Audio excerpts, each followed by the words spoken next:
Kemudian pada saat itu Jibril pun turun kepada Rasulullah sallallahu alaihi wasallam, kembali kepada kisah Tha'labah dan berkata, sungguh Rabbmu menyampaikan salam kepadamu dan berkata, wahai Muhammad, andai kata hambaku ini bertemu denganku dengan kesalahan sepenuh bumi, aku akan menyambutnya dengan ampunanku sepenuh bumi. قل يا عبادي الذين أسرفوا على أنفسهم لا تقنطوا من رحمة الله إن الله يغفر الذنوب جميعا إنه هو الغفور الرحيم.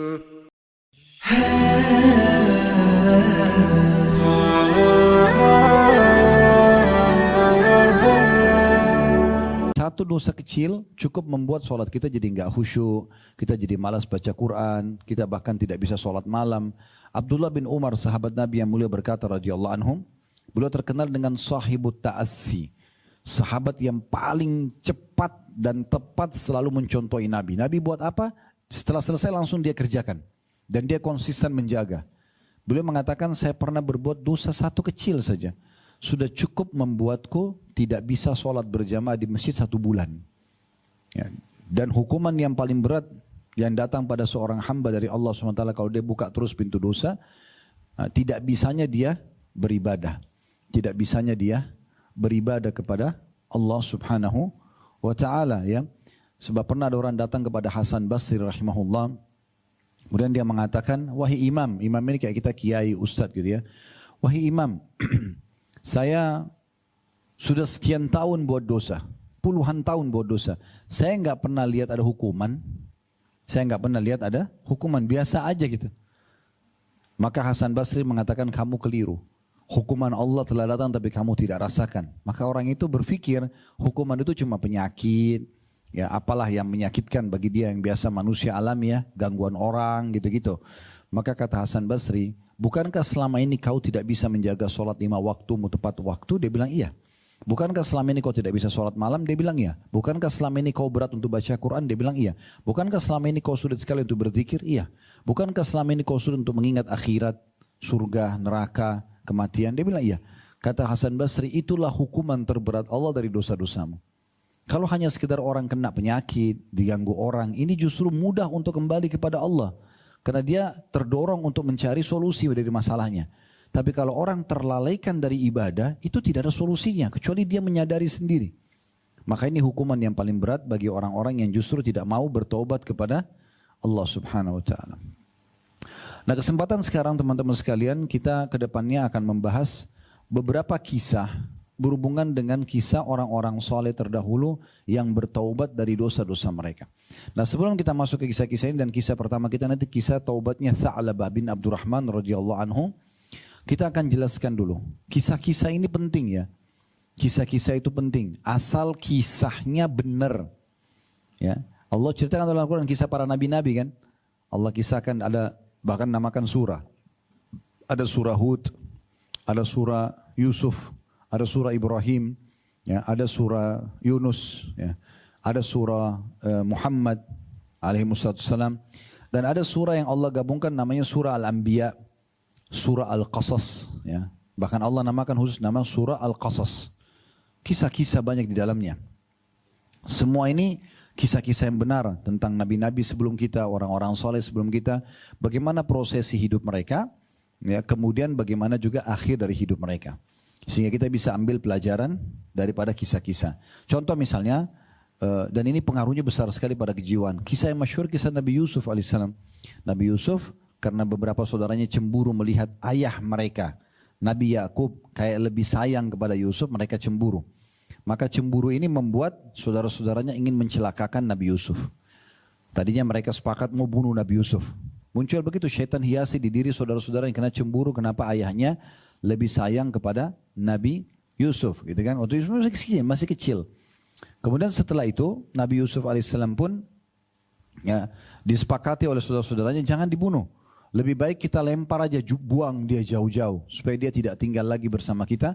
Dan di masa dulu tidak kayak kita sekarang mudah transportasi, ada bus, ada kereta api, ada pesawat, ada alat komunikasi. Orang dibuang di Amerika pun masih bisa kontak keluarganya gitu ya.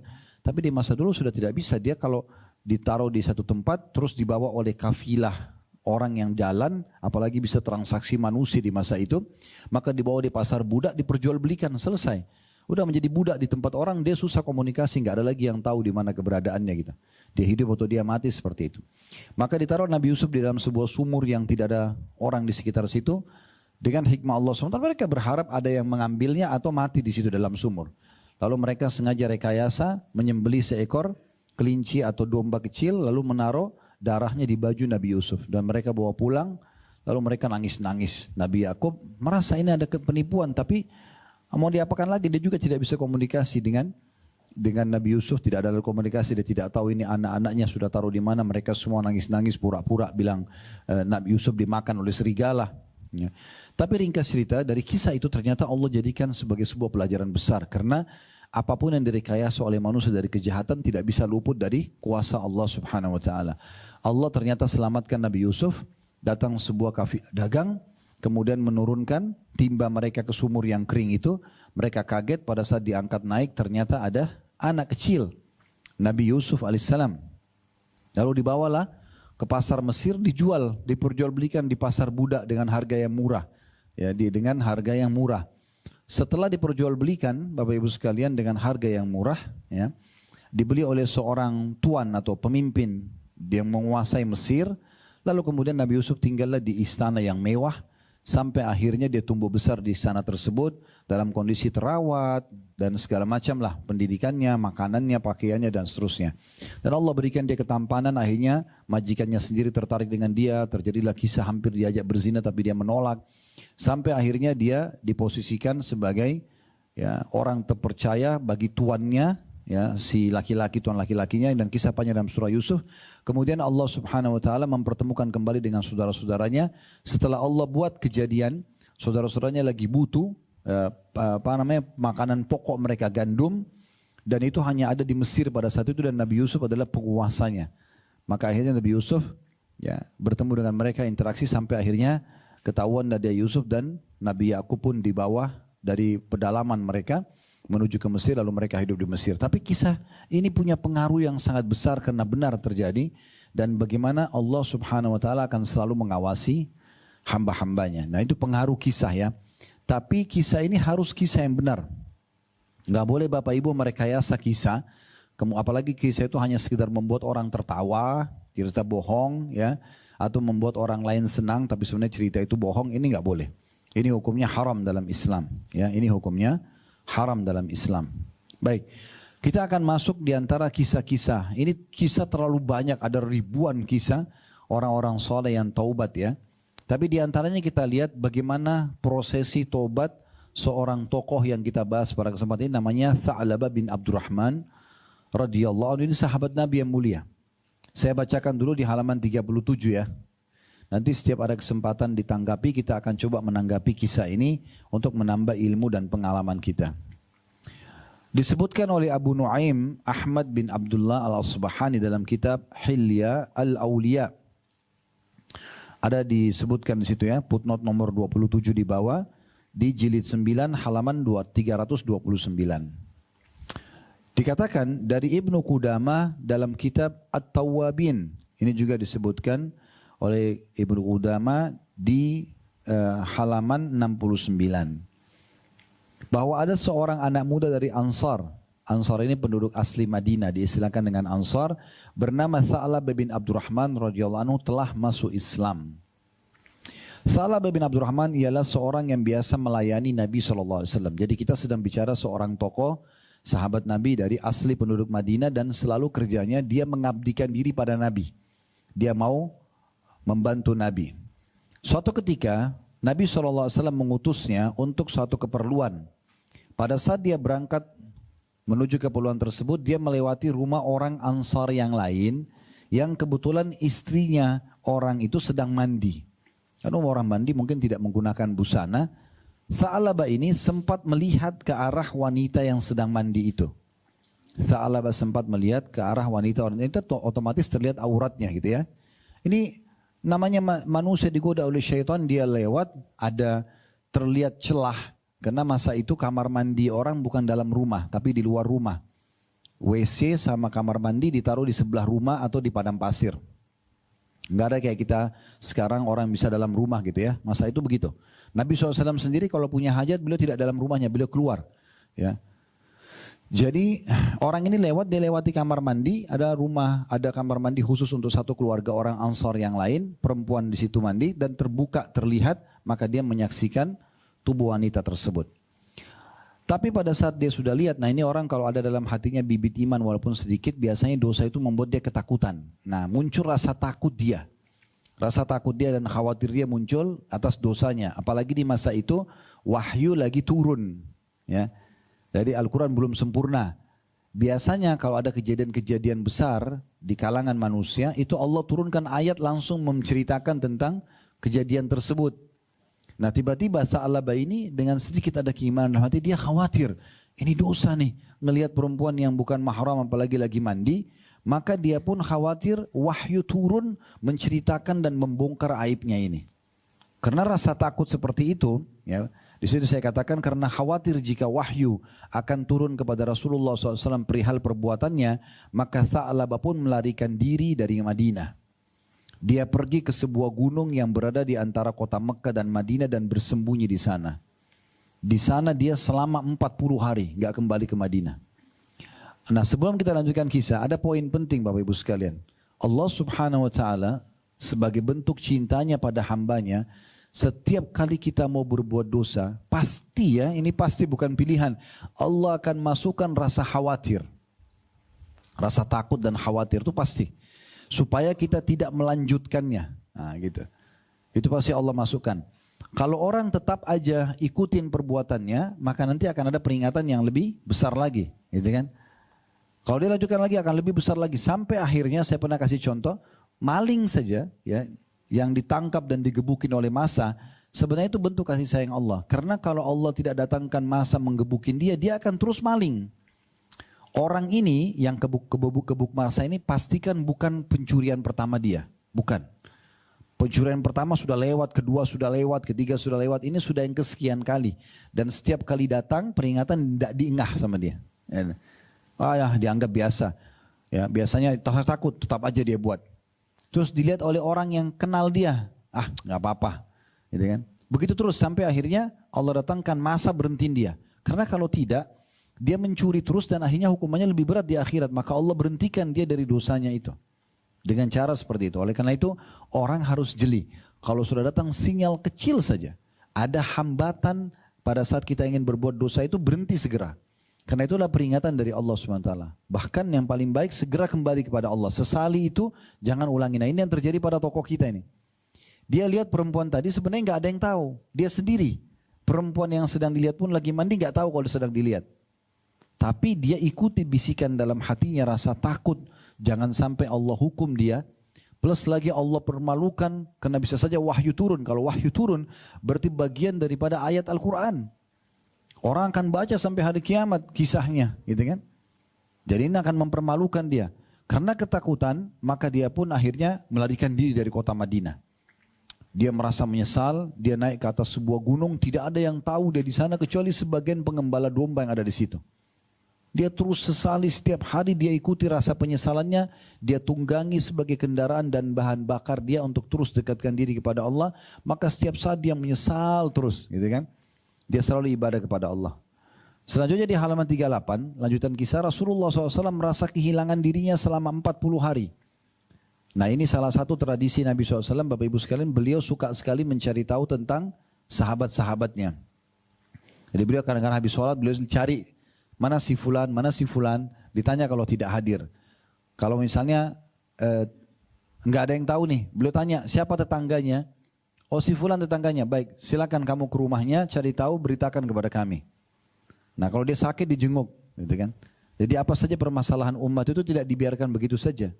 Tapi Nabi SAW segera cari tahu permasalahannya apa dan langsung diperbaikin pada saat itu. Dan kata selanjutnya kisahnya, dan itu adalah hari di mana orang-orang mengatakan Robnya telah meninggalkan dan membencinya. Ya, maksudnya pada saat itu mulai tersebar isu bahwasanya Tha'labah ini adalah hari Tha'labah orang yang dibenci oleh Allah. Terbukti dia nggak ikut sholat bersama Nabi selama 40 hari, hilang, nggak ada berita, nggak ada apa gitu. Jibril kemudian turun kepada Rasulullah SAW dan berkata kepada beliau, wahai Muhammad, Rabbmu menyampaikan salam kepadamu dan berkata, orang yang kabur dari kalangan umatmu berada di antara gunung berlindung kepadaku dari nerakaku. Maksudnya Allah turunkan firman-Nya kepada Nabi Muhammad SAW melalui Jibril mengatakan, orang yang sedang kamu cari Tha'labah itu ada di atas gunung dan pastikan di sana dia sedang bertobat karena takut kepada nerakaku. Allah katakan ini kepada Nabi Muhammad SAW tentang Tha'labah. Karena selama 40 hari Tha'labah terus merasa bersalah, menangis, menyesali dosa-dosanya. Maka Rasulullah SAW berkata, wahai Umar, wahai Salman, dua orang sahabat ini dipanggil, Umar bin Khattab dan Salman Al-Farisi radhiyallahu anhuma, pergilah dan datangkan kepadaku Tha'labah bin Abdurrahman. Pergi ke gunung itu yang ada wahyu turun, ambil bawa pulang dia ke sini. Maka keduanya keluar di sela-sela kota Madinah hingga seorang pengembala dari kota Madinah bernama Zufafa bertemu dengan mereka. Umar berkata, apakah kamu mengetahui ada seseorang pemuda berada di antara gunung-gunung ini? Zufafa menjawab, mungkin yang kamu maksud orang yang lari dari neraka Jahannam. Jadi ternyata di kalangan orang-orang pengembala domba ini, dia dikenal, Tha'labah tidak dikenal namanya, tapi dikenal orang yang lari dari api neraka. Ya, dapat julukan itu. Maka Umar berkata, bagaimana kau tahu kalau dia lari dari api neraka atau dari neraka Jahannam? Pengembala itu mengatakan, Zufafa berkata, karena apabila tengah malam dia keluar dari gunung-gunung ini dengan meletakkan tangannya di atas kepalanya dan berkata, mengapa engkau wahai Rabb tidak cabut saja nyawaku, binasakan tubuhku dan tidak menelanjangiku pada hari penghakiman. Ya, maksudnya tiap malam Tha'labah mengucapin ini, ya kata-katanya. Dia bilang kepada Tuhannya karena takutnya Allah hukum, ya Allah kenapa kau tidak cabut saja nyawaku? Karena aku kalau tidak selalu menyesal begini nih, ketakutan sendiri. Binasakan tubuhku, maksudnya masuk ke dalam kuburan selesai. Dan tidak menelanjangiku dan dengan itu engkau tidak membuka aibku ini pada hari kiamat nanti di depan makhluk. Umar berkata, dia yang kami inginkan. Benar, yang kamu bilang itu yang kami inginkan. Maka Zufafa kemudian mengantarkan mereka ke gua atau celah dua gunung yang ada Tha'labah. Ketika tiba tengah malam, Tha'labah keluar kepada mereka dari gunung-gunung itu dengan meletakkan tangannya di atas kepalanya dan berkata, kalau saja engkau, maksudnya engkau, E-nya besar ini kata ganti Allah, engkau wahai Tuhan mencabut jiwaku di dalam jiwa dan jasadku, di dalam jasad, maksudnya dimatikan, dan engkau tidak menelanjangiku pada hari penghakiman, engkau tidak membuat kesalahanku melihat perempuan yang bukan mahram mandi ini, jangan engkau telanjangi aku nanti, jangan engkau buka aib ini di mahkamahmu nanti di hari kiamat. Seketika itu Umar mendekapnya, memeluk Tha'labah dan berkata, telah aman dan selamat dari neraka, aku adalah Umar bin Khattab. Maka Tha'labah berkata, wahai Umar, apa Rasulullah SAW telah mengetahui tentang dosaku? Umar menjawab, aku tidak tahu, kecuali kemarin beliau menyebut dirimu, kemudian beliau menangis. Jadi di sini Tha'labah sadar kalau Nabi sudah tahu keberadaan dia dan dia melarikan diri dari dosanya. Tapi dia ingin tahu, apakah Rasulullah sudah tahu, hai Umar, tentang dosaku? Umar bilang, saya tidak tahu juga. Karena Nabi ini bukan cirinya Nabi suka membuka aib orang. Nabi SAW cuma bilang, hai Umar, hai Salman, cari Tha'labah di gunung itu dan datangkan buat saya. Tha'labah lalu berkata, wahai Umar, jangan kamu hadapkan aku kepada beliau kecuali saat beliau sedang sholat dan Bilal telah mengucapkan qad qamatis shalah, sholat telah didirikan. Jadi Tha'labah bilang, karena Umar bilang, saya diminta untuk membawamu ke sana. Maka Tha'labah bilang, kalau mau bawa saya, tolong masukkan saya di Madinah pas Nabi lagi sholat. Maksudnya biar saya ikut sholat dulu sama beliau. Dan pas pada saat itu, qad qamatis shalah, Bilal mengatakan iqamah sholah, gitu kan. Supaya langsung ikut sholat dulu. Gitu. Umar mengatakan, baik, akan aku lakukan. Maka mereka membawa Tha'labah kembali ke kota Madinah. Mereka tiba tepat di saat Rasulullah SAW sedang sholat maghrib. Umar dan Salman radhiyallahu anhuma bersegera memasuki saf. Sedangkan Tha'labah tidaklah dia mendengar bacaan Al-Quran Rasulullah SAW hingga ia jatuh pingsan. Ini poin penting ya. Jadi Bapak Ibu sekalian, penyesalan yang Allah tanamkan dalam hati dari pelanggaran agama itu kalau kita terus pupuk dia seperti bara api yang kecil, tapi kita kipas terus. Ya. Nanti dia menjadi bara api yang terus menyala. Kan? Pernah lihat arang ya? Biasa apinya kecil, tapi kalau kita kipas dia nanti lama-lama jadi bakar semua dan terus nyala. Gitu. Nah seperti itu perasaan iman seorang mukmin. Kalau dia sudah muncul dalam hati, jangan dibiarkan padam. Ini rasa apa nih? Wah, kayaknya kita ketakutan karena kita rasa takut neraka, takut mati. Padahal itu bibit iman itu. Itu harusnya dikipas terus tuh. Ya. Harusnya kita terus tunggangi dia sebagai bahan bakar untuk membuat kita terus saja dekatkan diri kepada Allah SWT. Seperti itu.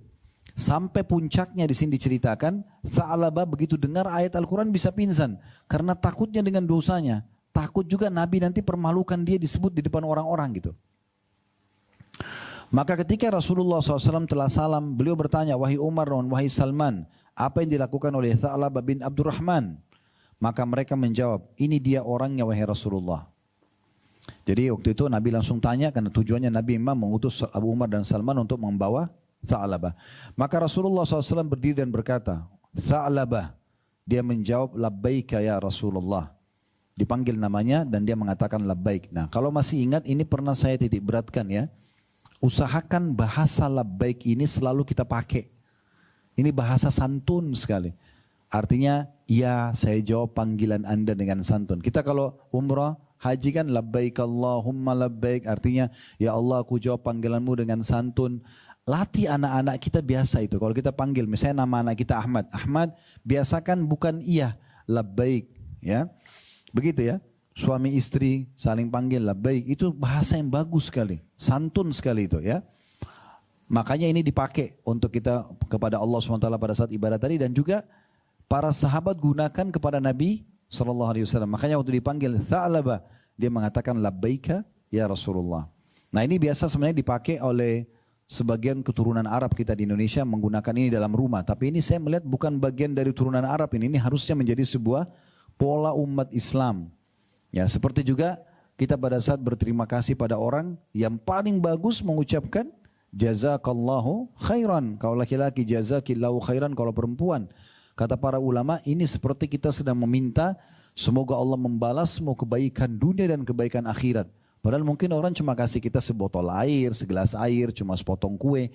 Tapi doanya luar biasa. Makanya kata Nabi SAW, siapa yang bisa membalas pemberian yang sama, kita dikasih makanan, kita kasih pakaian, kita berikan pakaian. Kalau tidak bisa setimpal dengan itu, bilang jazakallahu khairan. Karena yang mengucapkan ini telah sampai pada puncak ucapan terima kasih. Karena artinya semoga dengan sepotong kuemu ini, ya kan gitu, sepotong baju ini, ya sedikit apa yang diberikan kepada kita mungkin dari uang atau pinjaman atau apa saja, Allah balas kau dengan kebaikan dunia akhirat. Maka itu baik sekali. Ini contohnya, hidupkan dalam rumah itu. Suami istri sama anak, orang tua sama anak, saudara sama saudara, teman sama teman. Sering ucapkan tulisan atau lisan. Contoh, begitu juga dengan salam, hidupkan Assalamualaikum. Semoga keselamatan dunia akhirat untukmu, warahmatullah, dan semoga rahmat Allah, karunia Allah untukmu, wabarakatuh, dan juga keberkahan Allah berikan. Nah itu penting sekali untuk selalu diucapkan. Baik, di sini dia mengatakan labbaika ya Rasulullah, artinya aku jawab dengan santun ya panggilan Anda ini. Maka beliau melihat ke arahnya dan bertanya, apa yang membuatmu pergi dariku? Nah bahasa ini penting ya. Bapak Ibu kalau sudah ada orang yang dekat dengan kita, misalnya anak, misalnya pasangan hidup, atau ada sahabat dekat, tidak ada salahnya kalau sudah 2-3 hari nggak ada beritanya, tanya kabarnya. Jangan cuek gitu ya. Ini salah satu sunnah Nabi SAW. Beliau bahkan setiap habis sholat selalu balik. Dan dia sudah hafal sahabat-sahabatnya. Nabi bisa tahu, mana si fulan kok nggak hadir? Nah biasa begitu. Pertanyaan ini akan memunculkan bentuk kepedulian khusus pada orang tersebut yang nanti membuat kedekatan kita makin terjalin dan lebih memudahkan untuk memberikan masukan-masukan positif. Di sini kita bicara hubungan yang baik ya. Jangan ditarik ini ke pacaran. Ya. Oh berarti kalau sama pacar saya juga harus begitu? Enggak. Suami istri, anak, saudara, teman sesama jenis gitu kan. Ini kita untuk menjalin hubungan yang baik. Karena cueknya dan komunikasi yang dingin ini membuat akhirnya hubungan jadi dingin juga, kan gitu. Tapi kalau kita biasa menanyakan kabar, menanyakan apa keperluan, hadirlah dalam kehidupan orang tersebut, maka itu akan memudahkan kita mendapatkan banyak sekali hal-hal positif dari dia, respon positif, penerimaan masukan dan segala macam. Maka Sa'labah menjawab pada saat ditanya oleh Nabi SAW, apa yang membuatmu pergi dariku? Nah ini kan Nabi yang bilang, bayangkan kita kalau di posisi Sa'labah, kemudian Nabi bilang, kamu kemana saja dari aku ini, kenapa nggak ada berapa hari beritanya? Kan kita kayak, Nabi perlu sama saya ya, nah gitu ya. Maka dia mengatakan, dosaku wahai Rasulullah. Jadi murni hanya dosa, aku takut nih, dosa.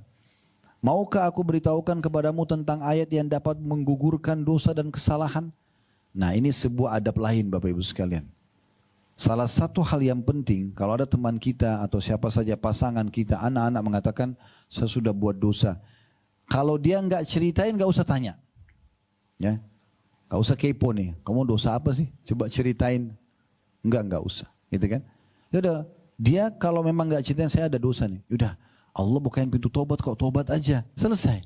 Gitu aja, langsung ke solusinya. Ya, setiap masalah dalam Islam dianjurkan langsung solusi.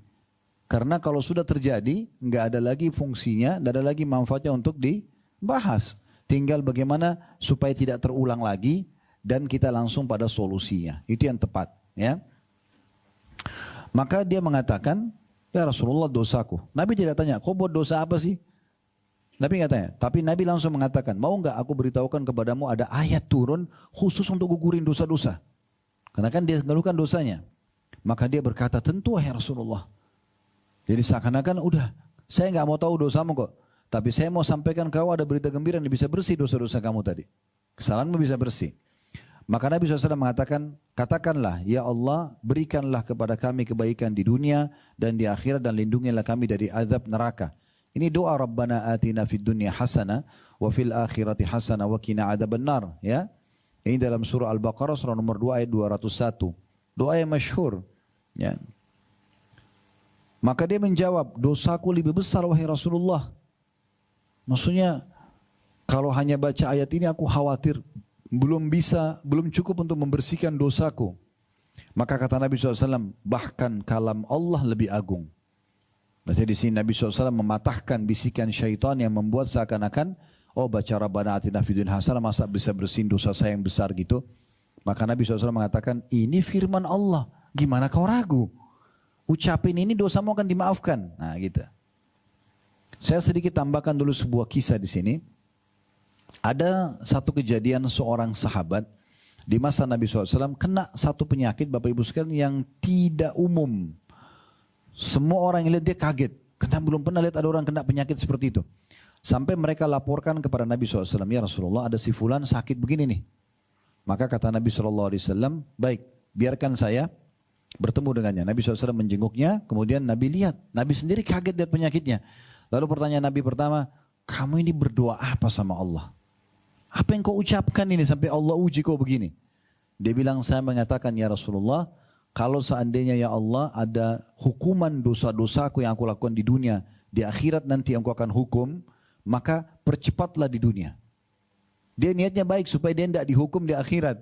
Udah sekarang di sini aja deh. Di dunia aja. Dia niatnya baik. Tapi apa kata Nabi SAW? Maha suci Allah. Kau tidak akan mampu. Siksa dunia aja susah, apalagi siksa akhirat kamu minta didatangkan. Ya, kita kena silat sedikit aja di dunia sudah sakitnya luar biasa. Terus minta siksa neraka yang didatangkan itu berat. Kenapa kau tidak ucapkan Rabbana atina fid dunya hasanah? Bayangkan orang ini punya dosa, dia khawatir dihukum. Nabi suruh baca Rabbana atina fid dunya hasanah. Jadi Rabbana atina fid dunya hasanah artinya Allah berikanlah kami yang terbaik di dunia, wa fil akhirati hasanah dan yang terbaik di akhirat, wa qina adzabannar selamatkan kami dari api neraka. Ini yang terbaik maknanya luas. Berikan kami balasan sempurna dari amal-amal soleh kami dan ampunilah dosa-dosa dan kesalahan kami secara totalitas. Itu maknanya. Kebaikan dunia, kebaikan. Jadi memang doa ini membersihkan dosa juga. Walaupun kita tidak ada kata-kata istighfar di situ. Ya, ini yang dimaksud dengan doa tadi. Dan itu diambil dari potongan surah Al-Baqarah 201. Dan kita tidak boleh menganggap remeh Bapak Ibu sekalian ya. Ucapan doa kita atau ucapan ajaran Nabi SAW doa, benar nggak sih ini mengampun dosa saya? Enggak, harus kita yakin. Ya, kita harus sangka baik kepada Allah Subhanahu wa taala. Kalau kita sudah istighfar, kita yakin Allah akan maafkan. Bahkan kalau perlu minta, ya Allah, aku minta pengampunan tanpa ada diikuti dengan hukuman. Itu bisa saja. Bukan mustahil, Allah tidak hukum, Allah langsung maafkan. Baik, Rasulullah SAW kemudian menyuruhnya untuk kembali pulang. Setelah itu Tha'labah sakit selama 8 hari. Maksudnya pulang ke rumahnya. Gak usah lagi ke gunung, udah. Kamu baca Rabbana atina fid dunya hasanah, kemudian kamu tinggal aja di rumah kamu. Tetap ibadah seperti biasa. Tapi rupanya dia waktu pulang dia sakit. Kenapa tadi? Karena tadi seperti saya bilang ya, bibit keimanan dalam hatinya itu dia nggak padamkan. Dia kipas terus tuh. Aduh, kayaknya saya salah nih. Aduh, astagfirullah. Dia baca Rabbana atina fid dunya hasanah, tapi dia bacanya terus sambil dia merenungi dosa dia. Sehingga tidak ada celah untuk dia ulangi gitu. Sehingga membuat dia sakit selama 8 hari. Salman kemudian radhiyallahu anhu datang kepada Rasulullah SAW dan berkata, wahai Rasulullah, apakah engkau berkenan untuk menjenguk Tha'labah? Rasulullah SAW mengatakan, mari kita bersama menjenguknya. Nah, ini juga bagian daripada sunnah yang bisa kita ambil pelajaran Bapak Ibu sekalian. Seringnya kita menjenguk ya siapapun yang membutuhkan untuk jenguk. Jadi bukan cuma sakit, tidak hadirnya dia, tidak interaksi lagi sama kita, perlu ditanyakan. Jangan dibiarkan hilang begitu saja. Kenapa dia tadinya baik sama kita, dekat sama kita, tiba-tiba berubah? Kalau kita sudah tabayun, sudah cross check, kemudian dia mengatakan saya tidak mau berhubungan lagi sama kamu, ya sudah.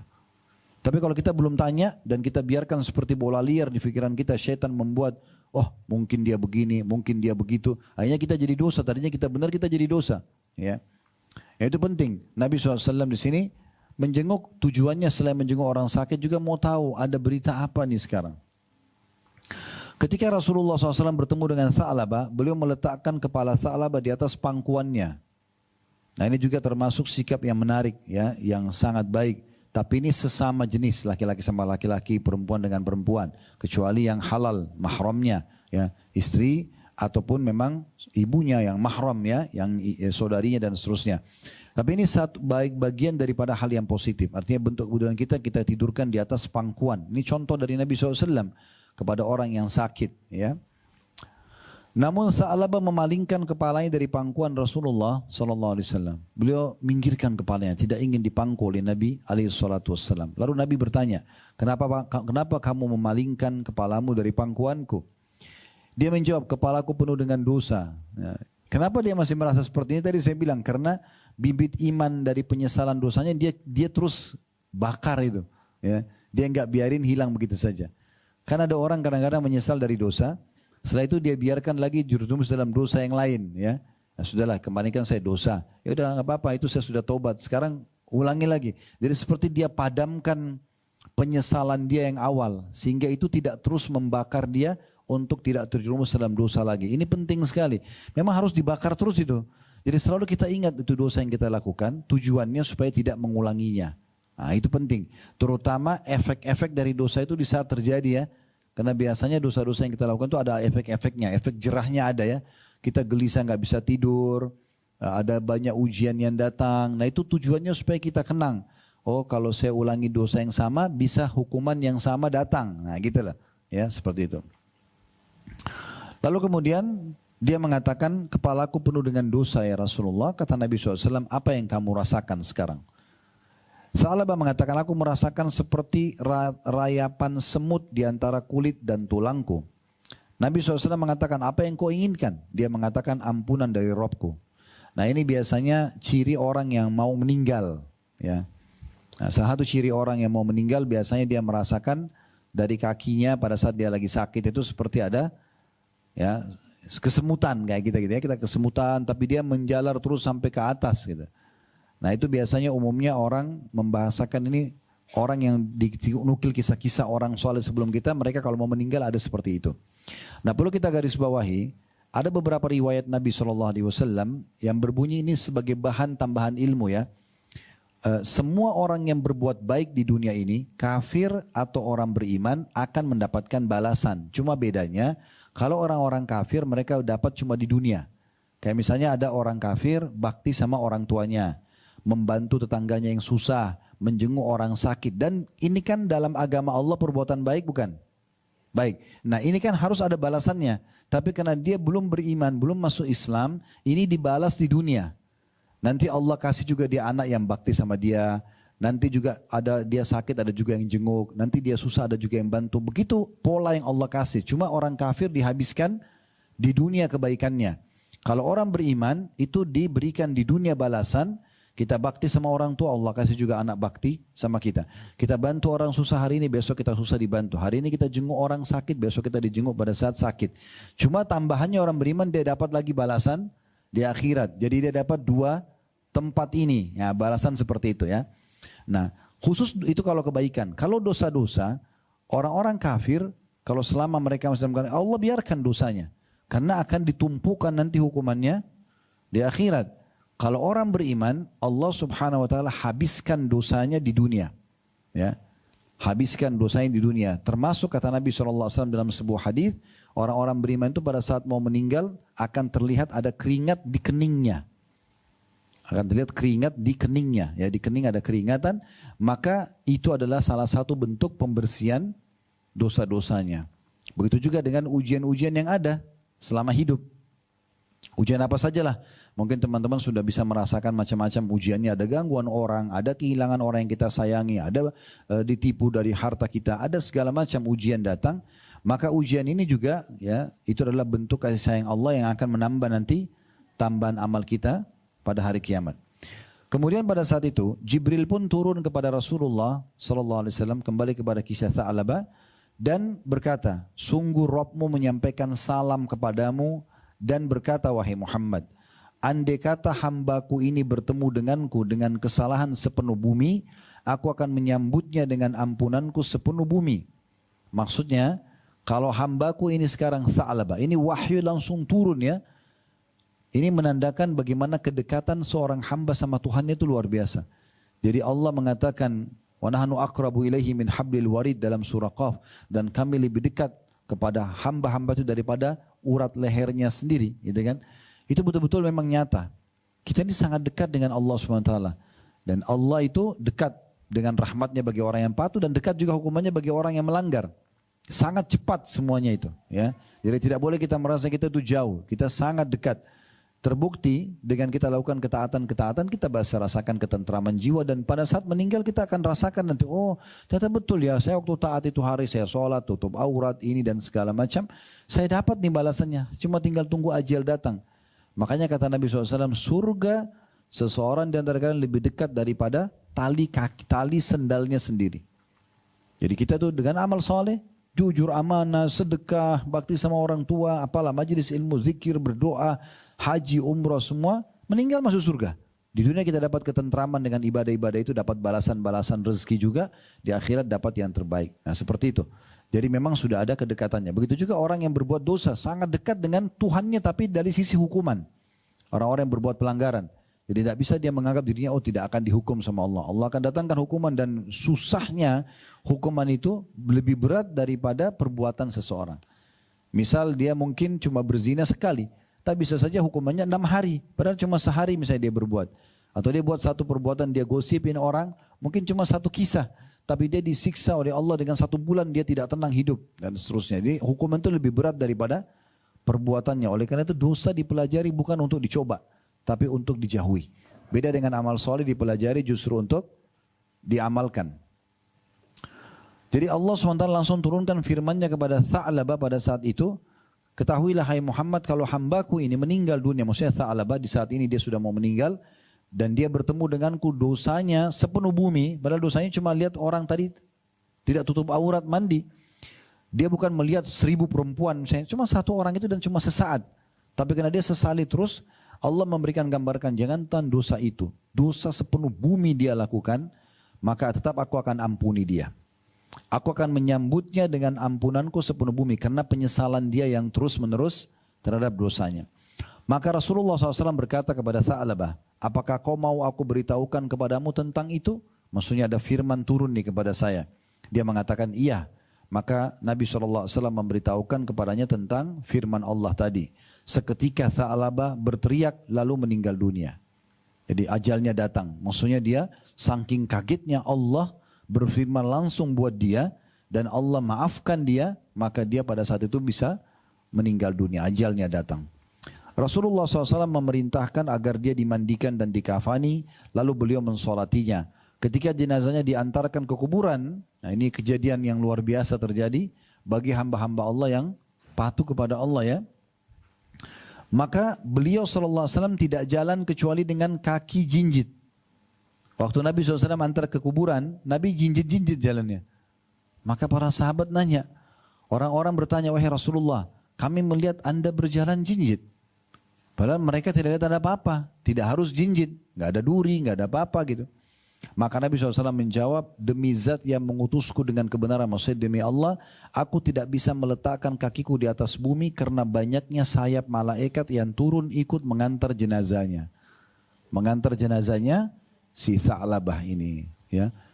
Nah ini memang kemuliaan yang Allah berikan kepada orang yang konsisten mempertahankan kemurnian taubatnya. Nah tadi saya bilang, ya, setiap kali ada penyesalan dari perbuatan itu seperti bara api dari keimanan. Jangan dipadamkan. Ya. Kalau orang-orang kafir mereka tidak paham ini. Mereka kalau buat dosa ada penyesalan. Sumpek. Mereka malah larinya ke minuman keras lagi. Mereka ke zina lagi. Mereka makin buat dosa. Maka makin jauh dari itu. Redam semuanya rasa penyesalan itu.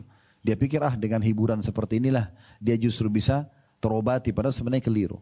Justru itu adalah bibit keimanan di mana dia kalau gunakan untuk kembali kepada Allah Subhanahu wa taala itu adalah satu hal yang luar biasa dan kita harus selalu ya menjadikan sebagai pegangan hidup kita. Jadi apapun yang pernah Bapak Ibu rasakan dari peringatan karena dosa yang kita lakukan, itu jangan dilupakan kenangan itu. Syaitan biasa membuat kita menghapus itu dari pikiran kita. Enggak, kita selalu ingat di saat kita lagi sumpek banget di saat itu karena ada ujian yang datang, karena dosa-dosa yang kita lakukan, apapun yang kita rasakan detik-detik yang sulit sekali kita lalui, kepala kita sakit, kita sumpek gak bisa berpikir, keluar rumah pun malas, entar sama orang gak bisa. Semua itu adalah hal yang harus kita ingat terus supaya jangan kita mengulangi dosa yang sama karena kita tahu akan datang hukuman yang sama bahkan bisa lebih berat. Nah kalau ini kita bisa jaga konsisten maka otomatis kita akan sibuk beramal soleh. Kita juga akan menjauhi dosa-dosa. Ya.